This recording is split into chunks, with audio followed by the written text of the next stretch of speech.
Hello mga mi, good morning. 7:30 na nga pala ng umaga dyan mga mi.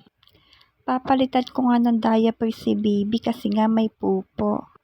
And 7 AM na mga mi, lalabas nga pala kami dyan para ibilad si baby sa araw. Nauna na nga lumabas si Mr. mga mi. At kanina pa nga niya ako tinatawag mga mi para nga ilabas si baby.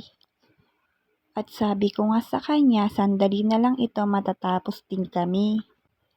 At kapag nga binibilad namin sa araw si baby mga mi, nakahubad nga pala siya. At naka-diaper nga lang yung suot niya mga mi.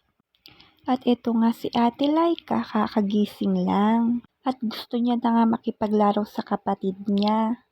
Katuwang ko nga sa pag-aalaga sa mga bata, si Mr. mga mi. At ito na nga si Haring Araw, masakit na nga siya sa balat.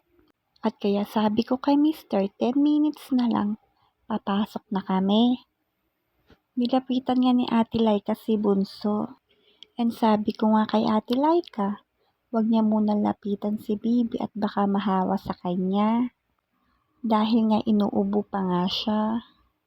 Alam niyo naman mga mi, kapag talaga newborn, madaling kapitan ng sakit. Masakit na nga yung araw sa balat mga mi kaya pumasok na kami. 8 AM na pala mga mi. 1 hour nga lang kami sa labas. At eto nga bibisan ko na nga pala si baby. Pinupunasan ko nga pala siya dyan ng wipes mga mi. At nandito nga yung dalawang ate sa loob ng kwarto. Pagpasensyahan nyo na talaga mga mi, makalat talaga dito sa kwarto. Kapag talaga may mga junakis ka. Kalat doon, kalat dito. Lumabas na nga kami ng kwarto dyan ni baby mga mi. At dito ko nga siya linagay sa uga-uga niya. Uga-uga nga pala yung tawag ko dyan mga mi Sabi ko nga kay Mr. mga mi, kumuha nga siya ng 5 pirasong oregano.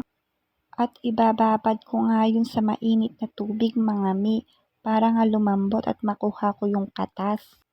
Nung lumamig na nga yung mga dahon mga mi, piniga ko na nga pala yung dahon. At pinainom ko na din kay baby. Ayaw nga ni baby nung lasa ng oregano mga mi. Pagkatapos nga namin kumain ng tanghalian, kaya pala lumabas si Ate Laika. Kumuha nga pala siya sa lamesa ng saging mga mi. At eto nga, sinusubuan ako. Mukhang may bata na naman na magpapabili ng laruan.